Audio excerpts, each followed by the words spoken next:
no puede la justicia federal darle la espalda a las víctimas en Venezuela.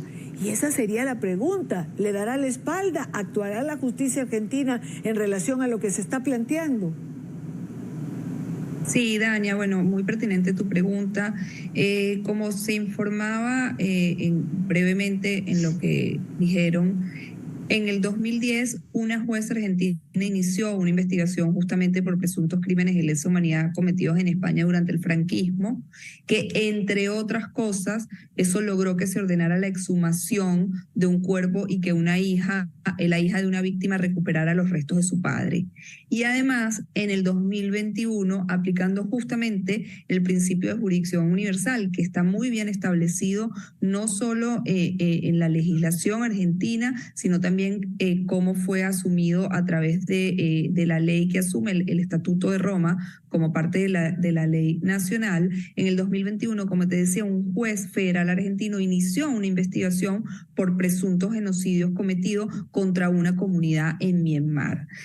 Con lo cual, aquí hay suficientes antecedentes, y a esto le quiero sumar algo muy importante. No es la primera vez que este caso, o sea, hablamos justamente de las violaciones de derechos humanos y de los crímenes de lesa humanidad presuntamente cometidos en Venezuela, se presenta ante la justicia argentina.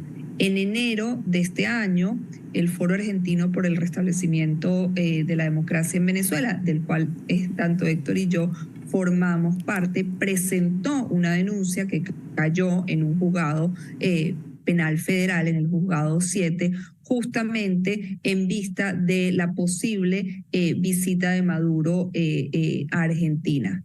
Esa causa, digamos, está actualmente corriendo, con lo cual esto viene además a apoyar esa denuncia, y fue, entre otras cosas, uno de los motivos por los cuales Maduro decidió no venir a Argentina. Entonces es muy importante que este tipo de cosas sigan sucediendo, que se sigan apoyando, que las distintas organizaciones y fundaciones sigan sumando a elementos que de alguna u otra manera se sumen justamente a esta causa, porque como bien se decía, Argentina es el único país en la región que contempla la jurisdicción universal. Héctor, esto que mencionaba Elisa, que me parece importante, es cierto, Maduro fue a México, Maduro fue a Brasil, pero no logró ir a Argentina. Y lo de la jurisprudencia sentada en relación a la justicia universal me parece también importante si miramos la perspectiva de que se pueda juzgar lo que se está planteando. Así es, aunque hubiera ocurrido en otro país, precisamente. Lo que Elisa señala es muy cierto. Además quiero subrayar que el foro en cuestión es creación de ella, y ella nucleó un grupo de gente muy dedicada, muy lúcida, y allí estamos. También sucedió algo parecido con el caso de Iris Varela, que estaba por embarcar desde Brasil para ir a Argentina. Se hizo una misma petición sobre la Comisión de Crímenes de Lesa Humanidad y no viajó. Fue avisada, la aerolínea fue notificada que no la embarque. Esto desde Brasilia, no me acuerdo si Brasilia o de Río, pero de Brasil. Y esta es si se quiere, la belleza de la jurisdicción universal. No hay soberanía en estos temas. Los crímenes de lesa humanidad son crímenes que competen a todos los estados. Un caso más que quiero mencionar, está en investigación en este momento, en base a la jurisdicción universal, el caso de las violaciones de derechos humanos de los rohingyas en Birmania. Eso en Buenos Aires. Está localizado en Buenos Aires ese caso también. Entonces, todo suma, y esto funciona por acumulación. Y es muy importante, absolutamente muy importante. Elisa, mencionabas que solo Venezuela dentro de la región tiene el principio de la justicia universal. Solo Argentina, perdón. Solo Argentina. Ajá. Sí, así es.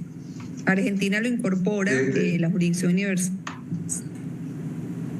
Sí, la jurisdicción universal con carácter de derecho internacional consuetudinario, primeramente en su constitución, en el artículo 118, y como decía anteriormente, posteriormente con la ley 26.600, si no me equivoco, que implementa el Estatuto de Roma y que establece que los tribunales argentinos justamente podrán ejercer la jurisdicción respecto a extranjeros que cometan delitos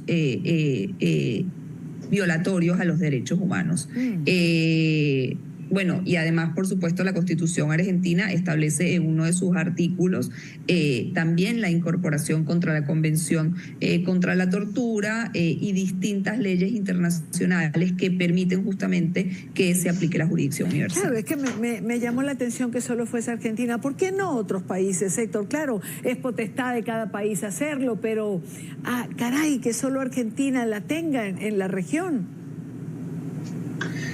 Y porque fue un momento particular, es una herencia de la gran lucha de los argentinos por los derechos humanos, de la tremenda experiencia de los juicios, que además debe recordarse que fueron juicios por crímenes de lesa humanidad antes que el crimen de lesa humanidad estuviera definido y tipificado, que eso ocurrió a posteriori con el Estatuto de Roma, que crea la Corte Penal Internacional.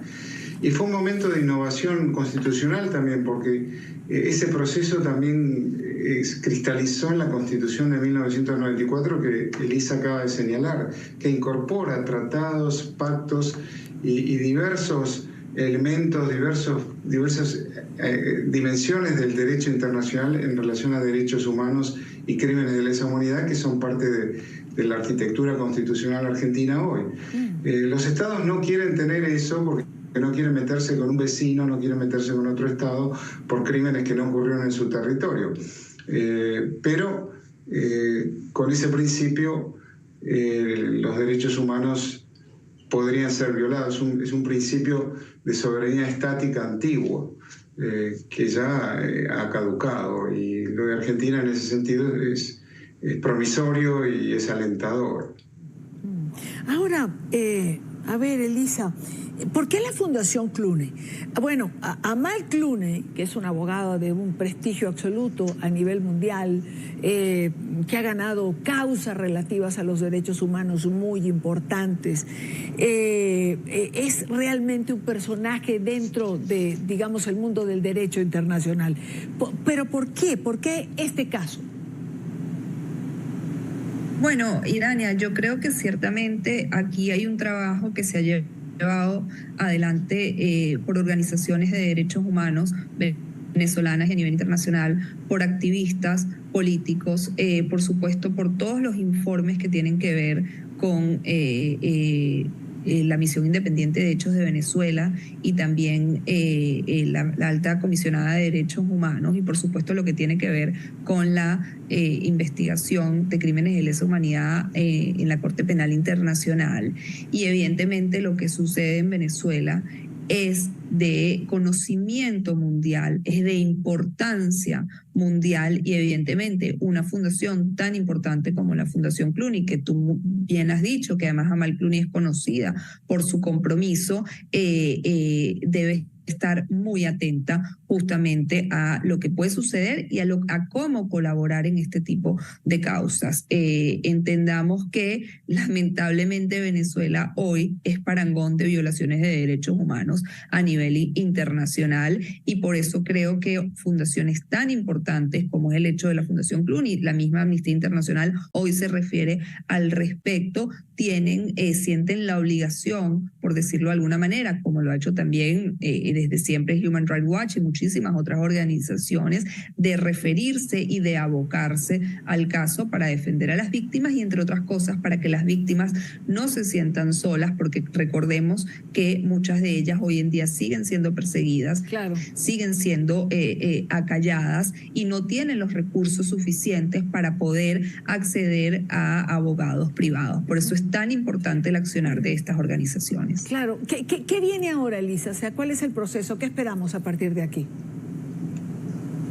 Entiendo legalmente que lo natural va a ser que esta causa, como bien comentábamos y comentaba Héctor también, se acumule con la que ya existe en la justicia federal argentina, en la justicia penal, nuevamente específicamente en el juzgado 7 del juez Casanelo, porque esto de alguna manera viene a aportar más evidencias de lo que ya en su momento se denunció, que es que en Venezuela hay violaciones sistemáticas de derechos humanos y presuntamente se cometen crímenes de lesa humanidad.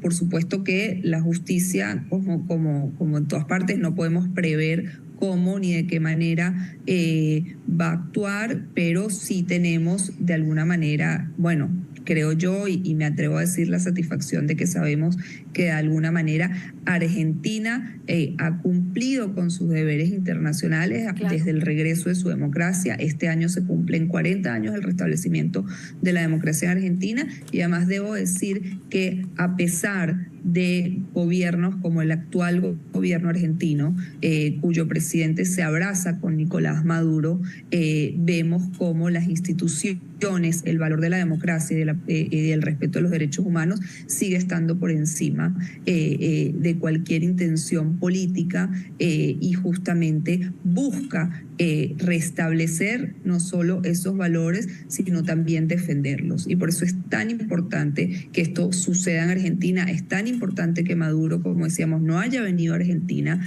en enero, y es tan importante y esperemos que la justicia dé respuesta oportuna al respecto de estos casos.